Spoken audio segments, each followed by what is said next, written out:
सबको नमस्कार। आशा है आप सब मोबाइल के समक्ष आ गए होंगे।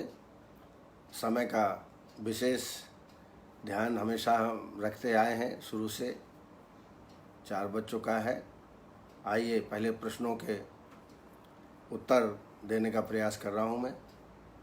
हमारे वरिष्ठ साथी, वरिष्ठ प्रोफेसर डॉक्टर विजय जाधव, जो कि पूना में हैं, विद्वान आदमी है, उन्होंने आईबीएस के ट्रीटमेंट के बारे में पूछा है। तो मैं आपको निवेदन कर दूं, आईबीएस के बारे में गृहिणी चैप्टर में एक पूरा लेक्चर इसमें हुआ है।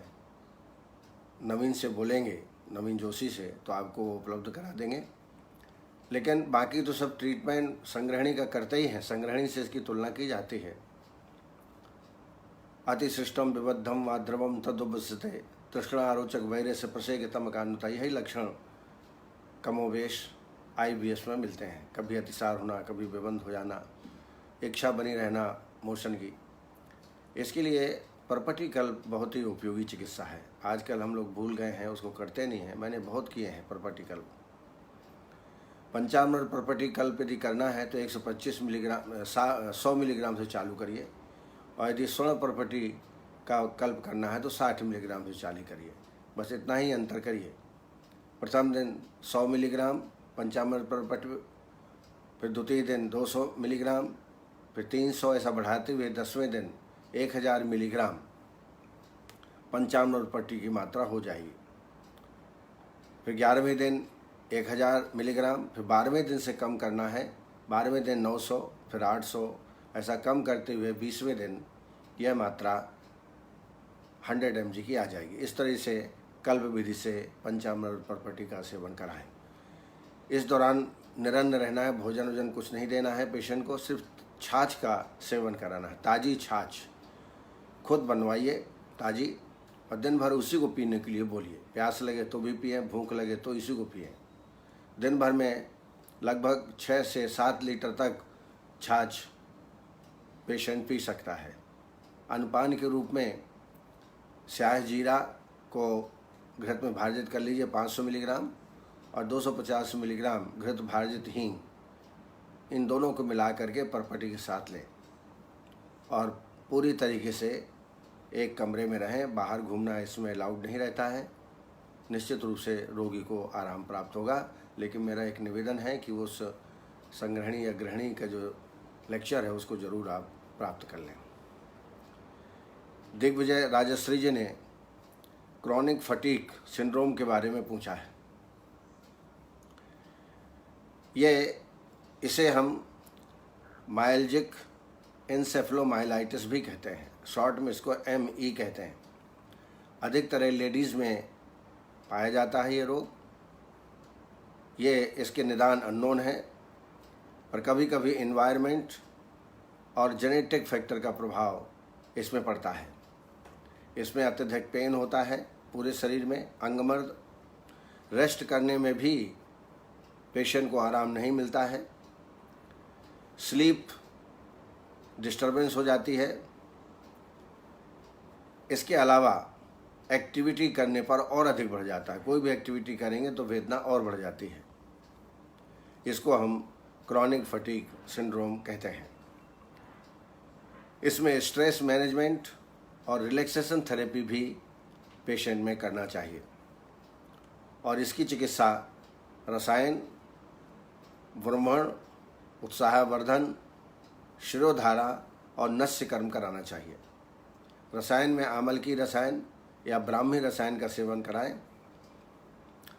ब्रह्मण में अश्वगंधा, मुलैठी, शतावरी चूर्ण का 5-5 ग्राम की मात्रा में सेवन कराएं।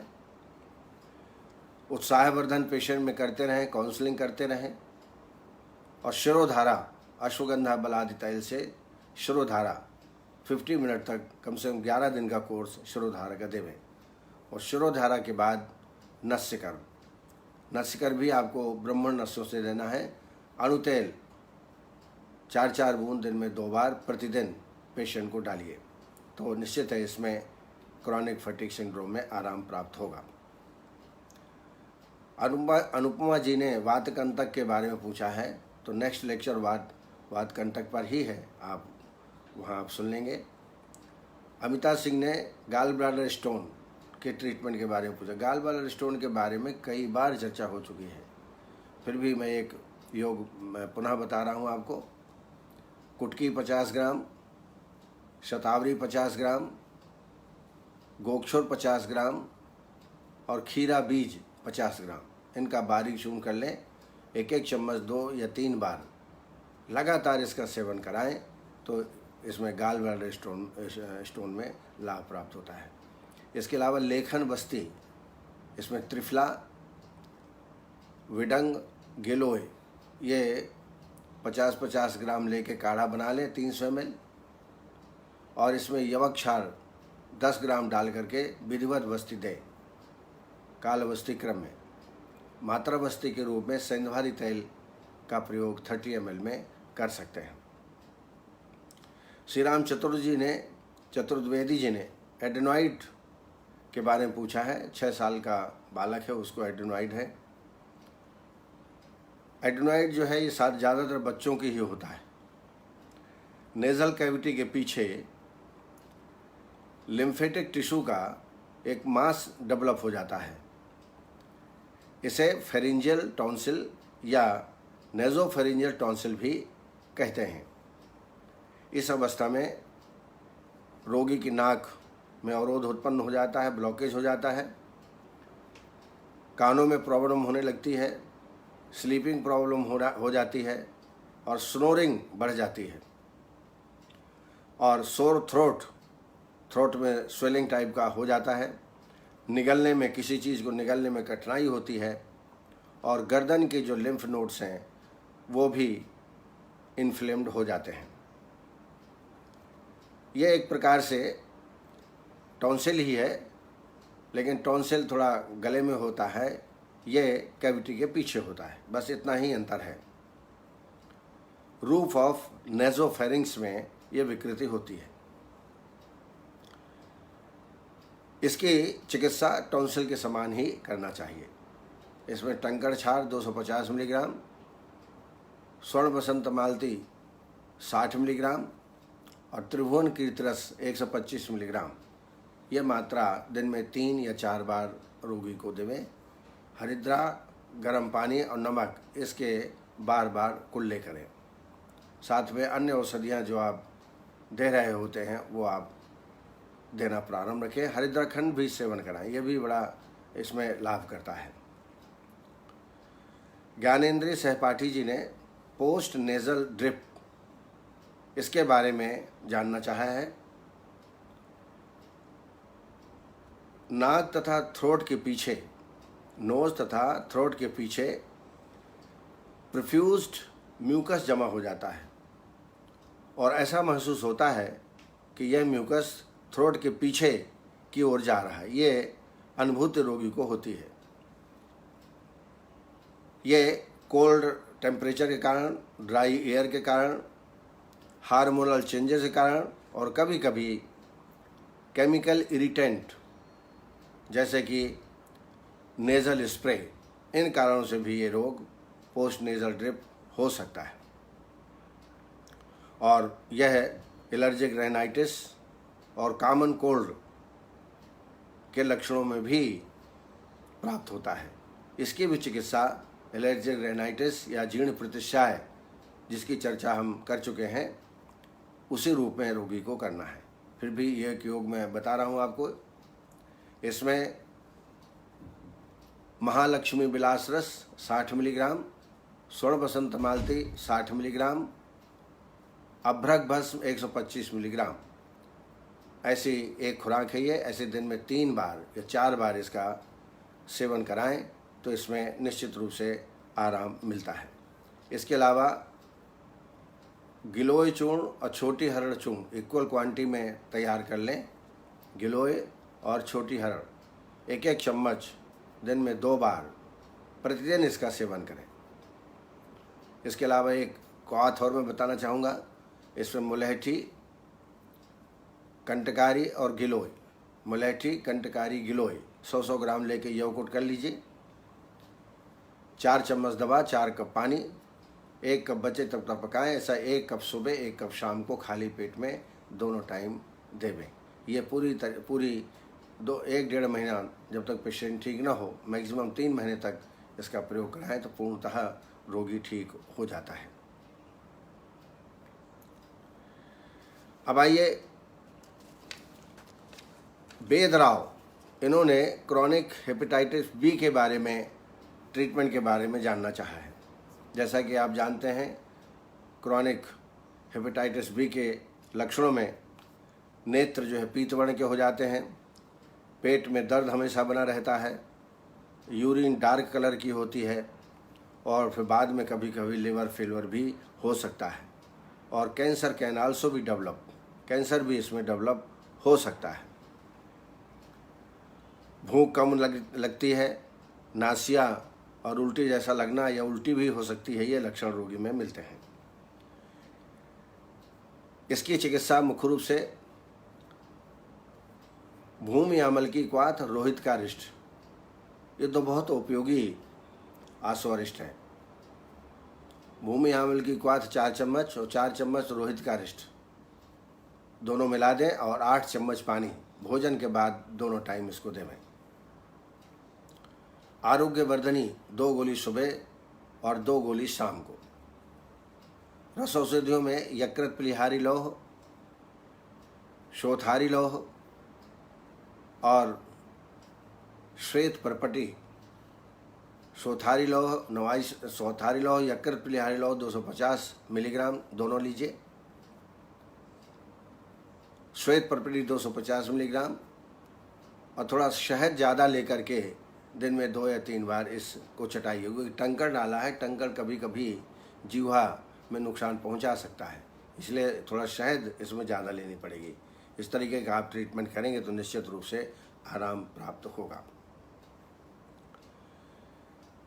हेमलता GS ने पूछा है रसोत्तमादि लेप के बारे में। रसोत्तमादि लेप ये बहुत ही अच्छा लेप है, ये हर्बल पेस्ट है। एक्चुअली ये स्किन डिसीज़ के लाभप्रद है, ख़ास तौर से पामा, एक्जिमा, एलर्जिक डर्मेटाइटिस और फंगस इन्फेक्शन में ये पेस्ट बहुत अच्छा काम करता है।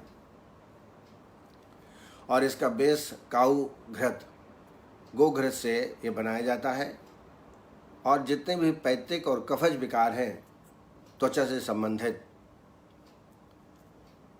उसमें इसका प्रयोग, जैसे पामा, शतारु विस्फोटः, दद्रु, चर्म दलम तथा पित्तश्लेष्मादिकम प्रायः, पामा, शतारु, पामा, शतारु, पामा, इन रोगों में जिसमें कफ और पित्त प्रधान रोग हो, कुष्ठ में आपने देखा होगा, कफ वात प्रधान, वात कफ प्रधान, ऐसे कुष्ठों का वर्णन दिया हुआ है, उसमें ये लाभ करता है। लेकिन ख़ास तौर से पामा और एक्जिमा में इसका विशेष उपयोग है।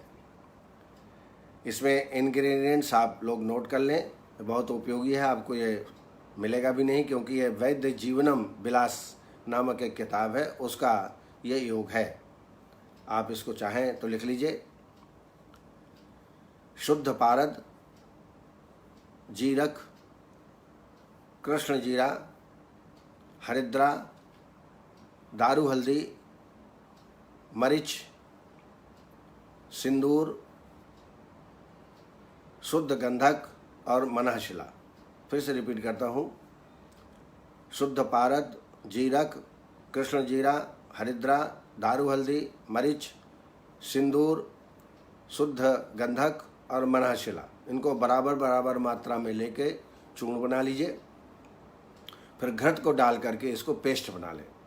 घृत में मिला देने से फिर ये खराब नहीं होता है। इसको शीशी में बंद करके रख लें, और ये दिन में 2 या 3 बार इसको लगाने से पामा, विचर्जिका, एलर्जिक डर्मेटाइटिस और अन्य प्रकार के जो वात कफ और पैत्तिक त्वचा रोग है उसमें ये उपयोगी सिद्ध होता है।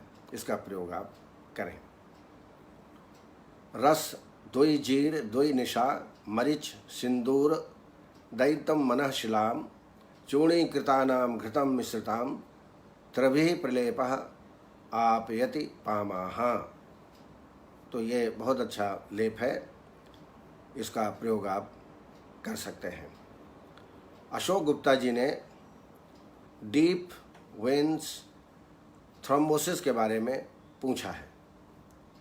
वास्तव में बहुत कठिन साध व्याधि है। जब ये बड़ी हुई अवस्था हो जाती है तो पैर जो है कृष्णवर्ण के हो जाते हैं, कई बार भयंकर कंडू की उत्पत्ति होती है, कई बार व्रण भी बड़े उत्पन्न हो पाते हैं। तो इसकी मुख्य चिकित्सा है रक्तमोक्षण और विरेचन। तो पेशेंट को पंचतिक्त घृत से आभ्यंतर स्नेहपान करा के विरेचन कल्प के माध्यम से विरेचन कराएं। विरेचन में कुटकी 20 ग्राम, निशोथ 20 ग्राम, अमलतास 20 ग्राम, छोटी हरड़ 20 ग्राम, इनका 100 ml काढ़ा बना लें। फिर इसमें एरन तैल 40 ml डाल करके मध्य कोष्ठी को ये सेवन कराएं। अगर क्रूर कोष्ठी है तो इसमें इच्छाभेदी रस 125 से 250 मिलीग्राम तक मिला सकते हैं। विरेचन कराने के बाद रक्त मोक्षण कराएं।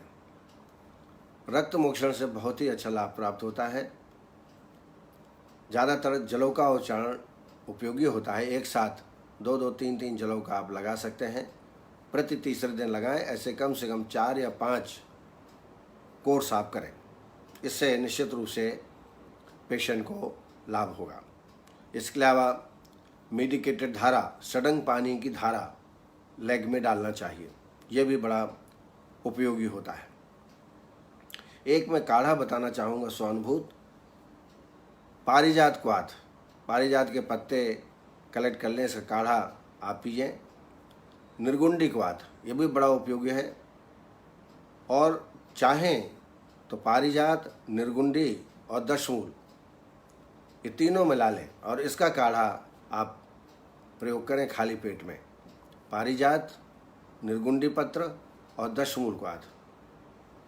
मान लीजिए आपने 50 ग्राम पारिजात लिया, 50 ग्राम निर्गुंडी लिया और 100 ग्राम दशमूल क्वाथ, ये सब मिला लीजिए और फिर इसमें 20 ग्राम दवा, 4 कप पानी, 1 कप बचे तब तक पकाएं।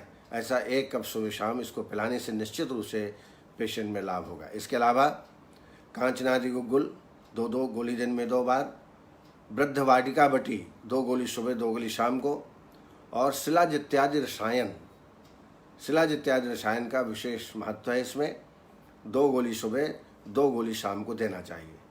इसके अलावा पेशेंट को कुछ योगाभ्यास बताएं, खास तौर से प्राणायाम, भस्त्रिका और कपालभाति। ये एक लाइन ऑफ ट्रीटमेंट है। अगर कोई विरेचन नहीं करा पाता तो उसकी जगह आप पटोल आदि वस्ती का प्रयोग कर सकते हैं। जो पंचतिक्त के द्रव्य हैं वो आप 100 ग्राम ले लीजिए, 800 ml पानी में बॉईल करिए, जब 400 ml बचे तब तक पकाइए और यह वस्ती, ये काढ़ा हुआ, इसमें आप पंचतिक्त घृत 30 ml और 30 ml शहद डाल करके वस्ती दें। तो वस्ती से भी बहुत ही अच्छे रिजल्ट्स डीप वेन्स थ्रोम्बोसिस में प्राप्त होते हैं। अब आइए मोहम्मद फैजल का प्रश्न है, खालित्य का ट्रीटमेंट। ये भी कई बार अपन चर्चा कर चुके हैं। खालित्य माने बालों का झड़ना। एक प्रयोग है जो आप करें, आप निश्चित रूप से लाभान्वित होंगे।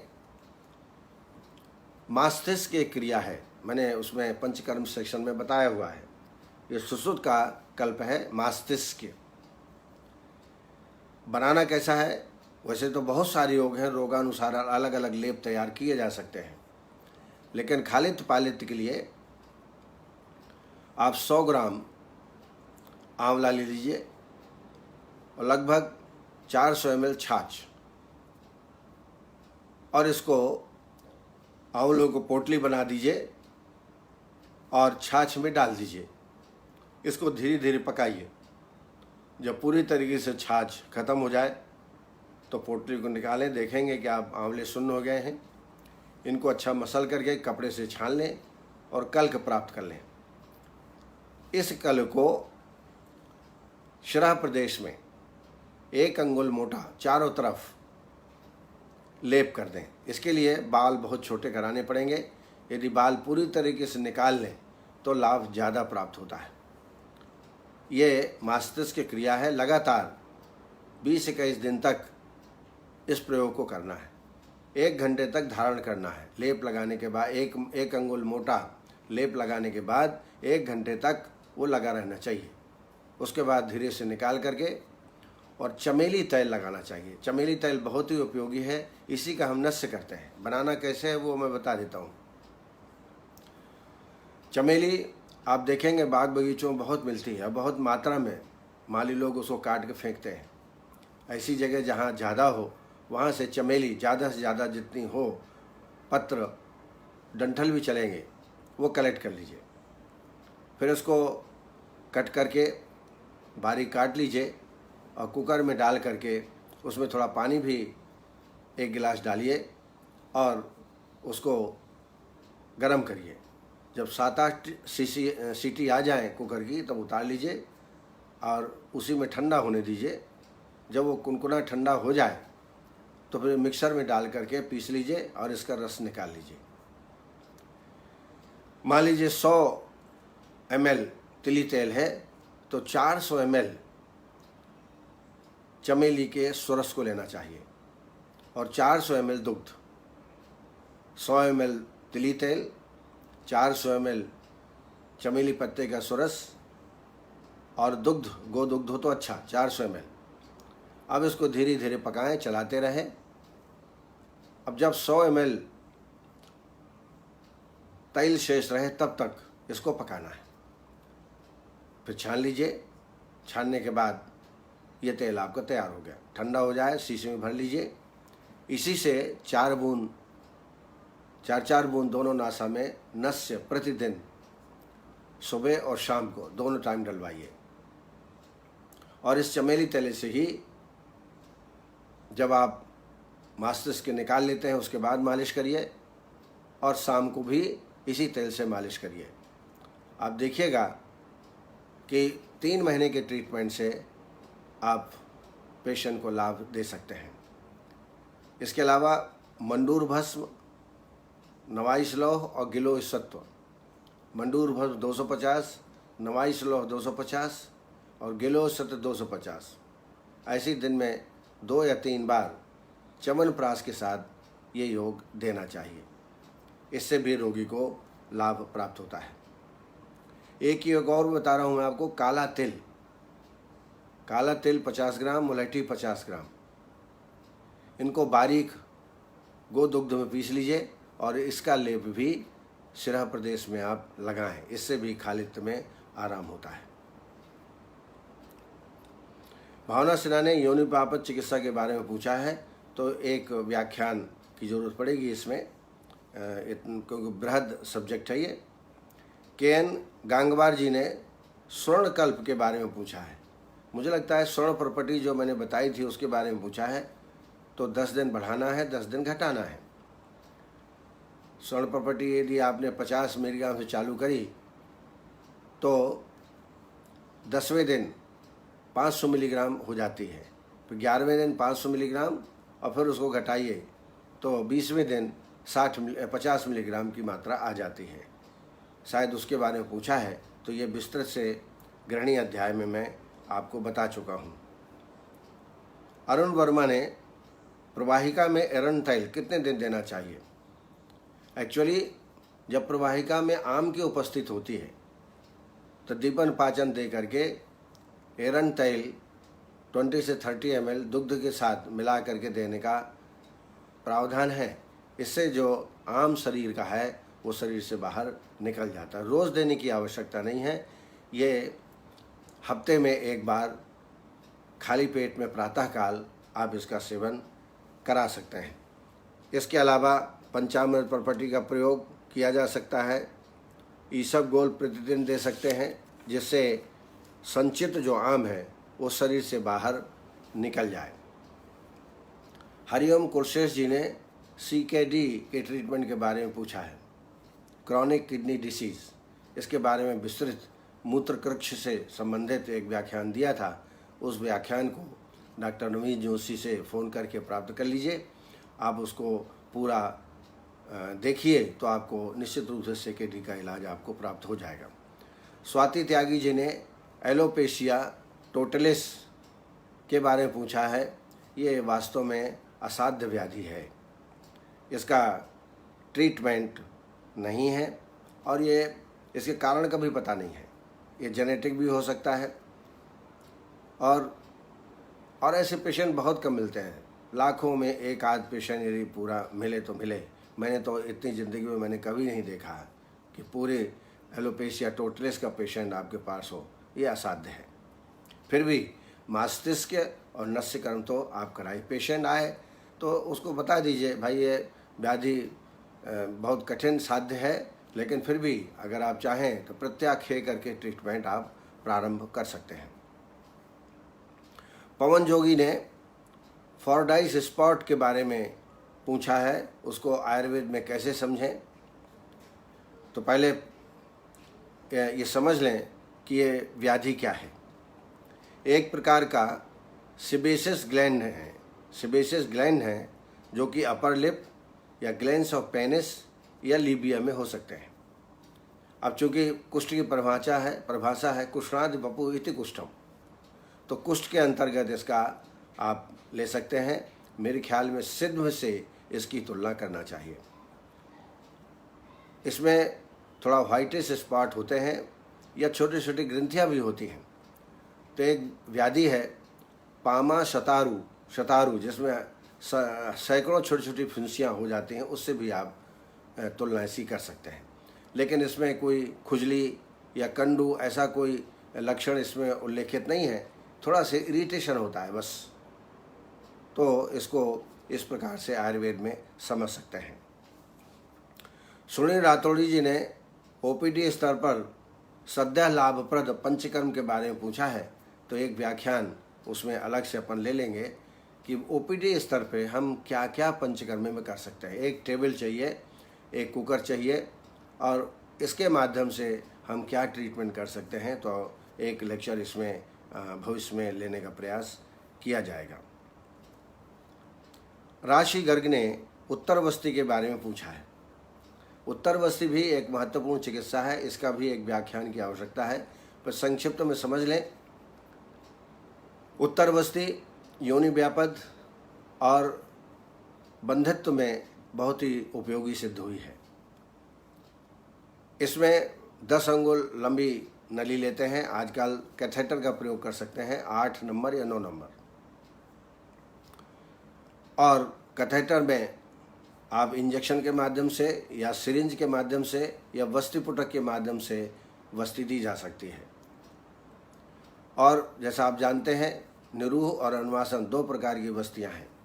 उत्तर बस्ती 2 प्रकार है, एक तो मूत्र मार्ग से पुरुषों में और योनि मार्ग से स्त्रियों में। तो बात हम कर रहे हैं योनि मार्ग से वस्ति देने का। तो ये ऋतुकाल में वस्ति दी जाती है, ये भी समझ लीजिए। जब रजोदर्शन हो जाए चौथे दिन से आप ये वस्ति दे सकते हैं।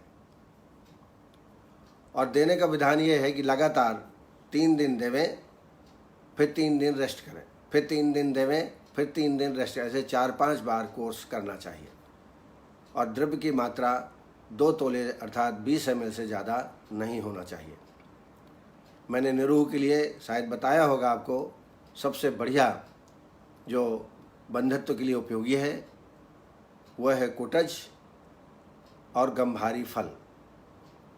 इनका क्वाथ बना लीजिए और इस क्वाथ में शतावरी घृत डाल करके क्वाथ बनाएं, करीब 15 ml और 5 ml शतावरी घृत मिलाएं या फल घृत मिलाएं। फल घृत ज़्यादा अच्छा रहेगा। और इससे आप निरूह वस्ति दें। और अनुवासन वस्ति के रूप में 10 मूल सिद्धित तैल, 10 मूल आदि तैल या त्रिव्रत से सिद्धित तैल, मात्रा वही 2 तोला रहेगी। तो पहले एक अनुवासन लगाएं, फिर 2 बाद में निरूह लगा दें। ऐसे 3 वस्तियां दें। एक जगह यह भी है कि 3 दिन के अंतर से 3-4 बार देना चाहिए। माना आज वस्ति दी तो 3 दिन नहीं देना है, फिर तीसरे दिन देना है। ऐसे 3-4 कोर्स आप कर सकते हैं।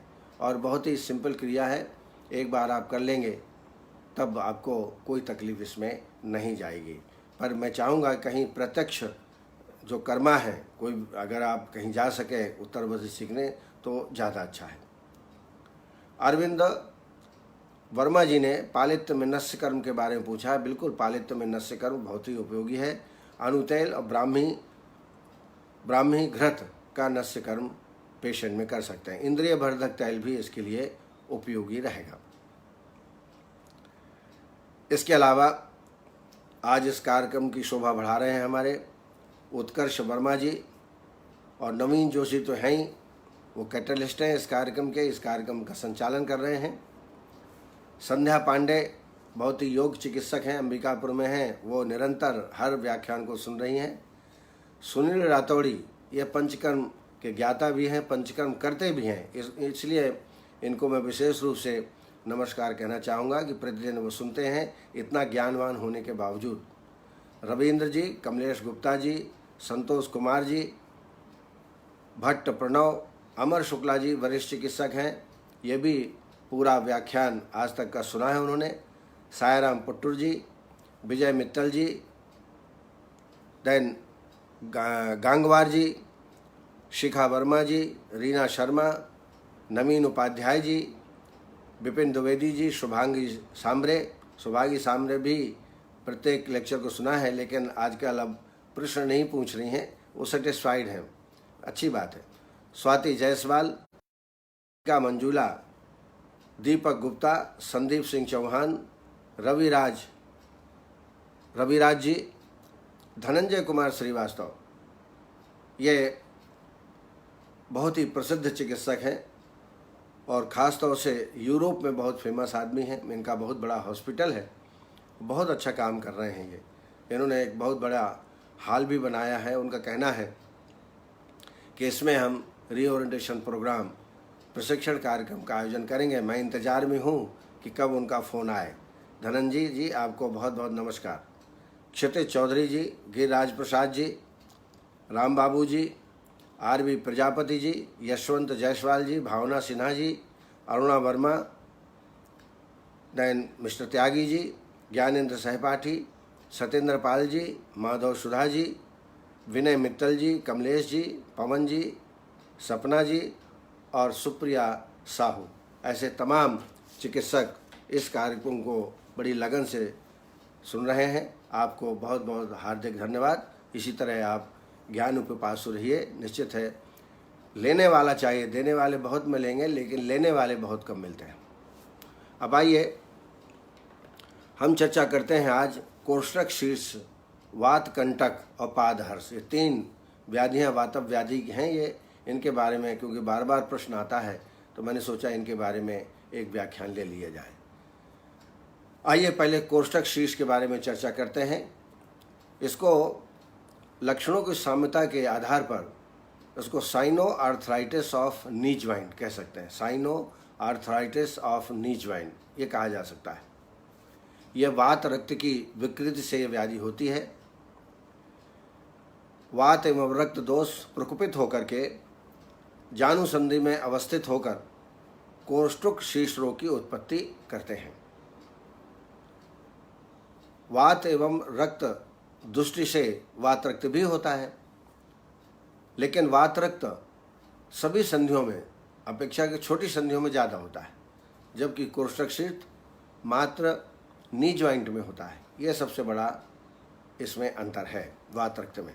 हालांकि ट्रीटमेंट के लिए आचार्यों ने कहा है कि जो वात रक्त का ट्रीटमेंट है वह कोष्ठक शीर्ष का भी ट्रीटमेंट है। आधुनिक मतानुसार ये संक्रमण के कारण कोष्ठक शीर्ष की उत्पत्ति होती है, जैसे पुए में उपदंश आदि। कभी भी राजक्षमा के कारण भी ये इस प्रकार की व्याधि होती है और बड़ी तकलीफ होती है। 2-2, 4-4 महीना, 6-6 महीना पेशेंट ठीक नहीं होता है, बहुत ही तकलीफ होती है। और इसका आकार श्रृंगाल के सिर के समान हो जाता है। श्रृंगाल माने सियार, और इसीलिए इसका नाम पड़ा कोष्ठक शीर्ष। चिकित्सा निश्चित रूप से वात रक्त नाशक चिकित्सा हमें करना है, विशेष रूप से अभ्यंग, रूक्ष स्वेदन, उपनाह, रक्तमोक्षण और विरेचन कर्म, ये मुख्य इसकी चिकित्सा है। इसका रक्तमोक्षण सर्वश्रेष्ठ चिकित्सा कही गई है। तो पहले विरेचन करा दें, विरेचन कराने के बाद फिर रक्तमोक्षण कराएं। रक्तमोक्षण के लिए निश्चित रूप से जलौका से आप कराएं तो ज़्यादा अच्छा है। सिरावेद से भी करा सकते हैं। जो व्यक्ति विरेचन के योग्य न हो, विरेचन नहीं ले सकता हो, ऐसे व्यक्ति में आस्थापन वस्ती देना चाहिए। आस्थापन वस्ती शोधन प्रकार की होना चाहिए। कुटकी 30 ग्राम, मदन फल 30 ग्राम, एरंडमूल 30 ग्राम, इनका आप काढ़ा बना लीजिए 300 ml, और इसमें यवक्षार 10 ग्राम, सैंधवारी तेल 30 ग्राम और शहद 30 ग्राम मिला करके वस्ती तैयार करें और ये दे दें। ऐसे व्यक्ति जिसमें आप विरेचन नहीं करा सकते हैं तो निरूह वस्ती का उपयोग करें। उसके बाद फिर रक्त मोक्षण आपको करना है। कुछ योग हैं। निम्बादी चूर्ण 5 ग्राम दिन में 3 बार देवें। पटोल क्वाथ और अमृतादि क्वाथ का रोल भी बहुत अच्छा है, तो इसको 30 ml दिन में 2 बार खाली पेट में या तो पटोलादि क्वाथ या अमृतादि क्वाथ का सेवन कराएं। आसोरिष्ट में अमृतारिष्ट और 10 मूलारिष्ट इसके लिए उपयोगी रहेंगे। इसके अलावा गुड़च्यादि या निर्गुंडी तैल से अभ्यंग करने का लाइन ऑफ ट्रीटमेंट मैंने पहले बताया था। तो निर्गुंडी तैल या गुड़च्यादि तैल या दोनों मिला करके हल्का हल्का अभ्यंग करेंगे तो और अच्छा आराम मिलेगा। बहुत अधिक दर्द है तो पत्रपन्न श्वेत, एरंड पत्र, निर्गुंडी और अर्क, इसका विधिवत पोटली बना करके सेक करेंगे तो रोगी को आराम मिलता है। इसके अलावा पूर्णनवादि गुग्गुलु, अमृतादि गुग्गुलु, गोक्षरादि गुग्गुलु और लाक्षादि गुग्गुलु रोगी की कंडीशन के अनुसार पे इनका प्रयोग आप 2-2 गोली सुबह शाम कर सकते हैं। और मैं हमेशा एक योग बताता हूँ आपको। अश्वगंधा 100 ग्राम, शुंठी 50 ग्राम, 25 ग्राम पिपली। 100 ग्राम अश्वगंधा, 50 ग्राम शुंठी और 25 ग्राम पिपली, इनको मिला करके 1-1 चम्मच दिन में 2 या 3 बार आप इसका सेवन कराएं। अगर ये उपलब्ध ना हो तो पंचकोल चूर्ण या क्वाथ का भी सेवन करा सकते हैं। यवकोल जो 5 चीज़ें हैं ना, पिपली मूल, चब्ब, चित्रक और शुंठी, इनका चूर्ण बना करके या क्वाथ बना करके भी सेवन करा सकते हैं। रस योग में आम वातारी रस 250 मिलीग्राम, शोथारी लौह 250 मिलीग्राम और गोदंती 250 मिलीग्राम। फिर से रिपीट कर रहा हूँ। आम वातारी रस 250 मिलीग्राम, शोथारी लौह 250 मिलीग्राम और गोदंती 250 मिलीग्राम दिन में 3 बार। आप देखेंगे कोष्ठक शीर्ष में यदि स्पर्श करेंगे तो आपको बहुत ही गर्म महसूस होगा। इन्फ्लेमेशन बहुत होता है और बिल्कुल विवर्णता, रक्त वर्ण दिखता है। इसलिए ये योग देंगे तो इसमें रोगी को आराम प्राप्त होता है। और रेस्ट चाहिए, रेस्ट के बिना रोगी को आराम नहीं मिलेगा। अब आइए वात कंटक के बारे में चर्चा करें, जिसको ankle sprain, it is a type of ligament syndrome. वात कंटक एक सामान्य लक्षण है जो प्रायः चोट लगने या गिर जाने या असमतल भूमि में चलने से होता है। अचानक गुल्फ संधि में मोच आ जाता है और इसकी वजह से वात कंटक की उत्पत्ति होती है।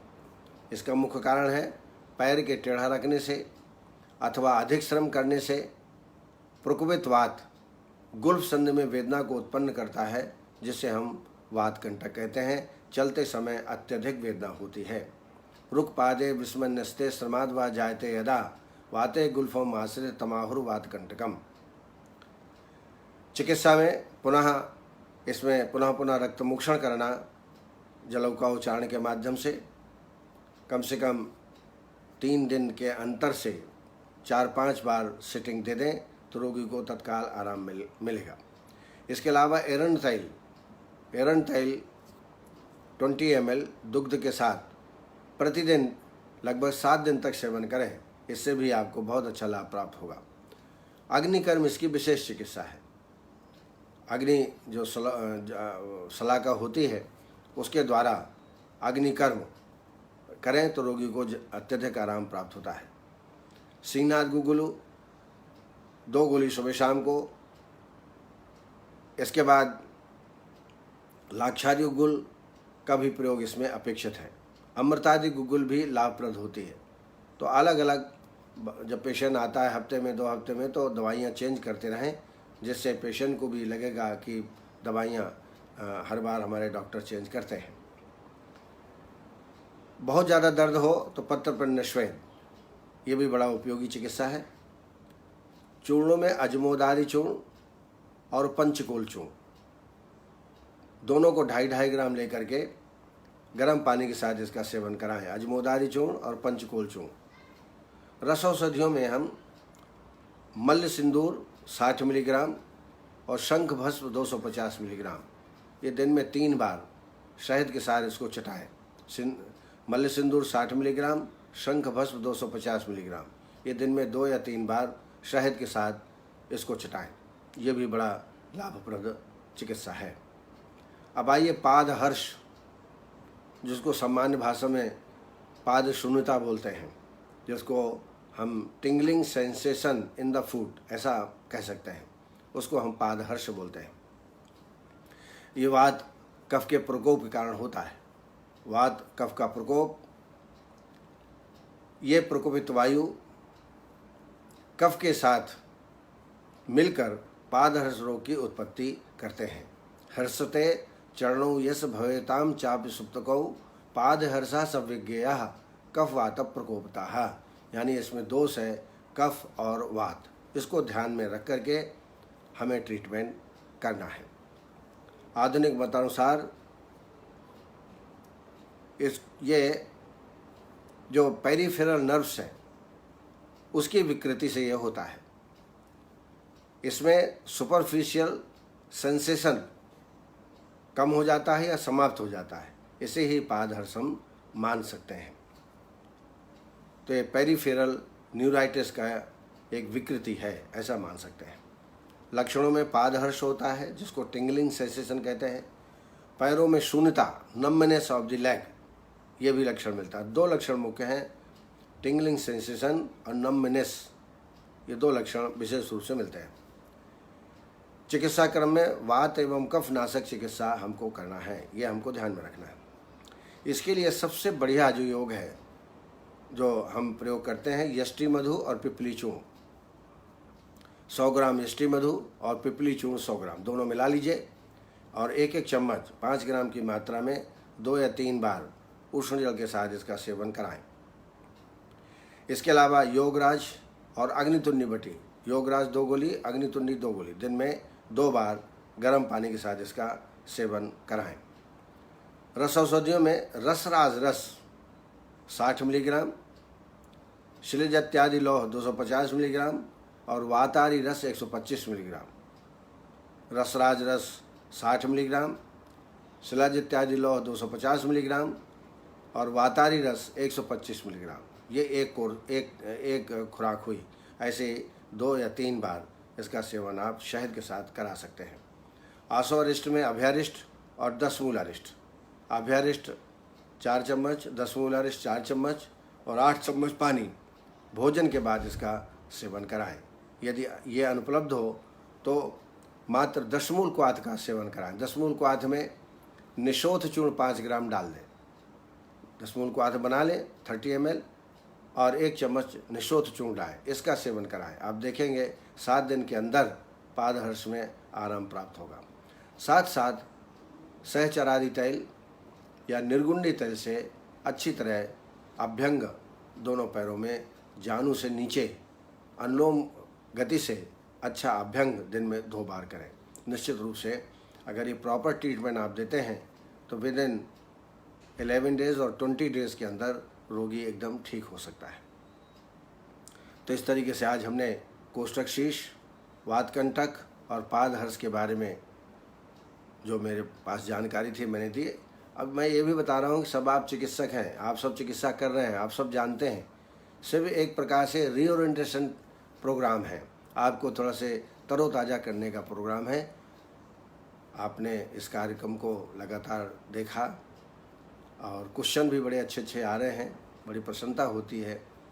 जब क्वेश्चन होते हैं तो लगता है कि वाकई हमारे चिकित्सक इस कार्यक्रम को बड़े ध्यान से देख रहे हैं। बहुत बहुत धन्यवाद, नमस्कार। कल फिर इसी समय पे उपलब्ध रहेंगे। धन्यवाद।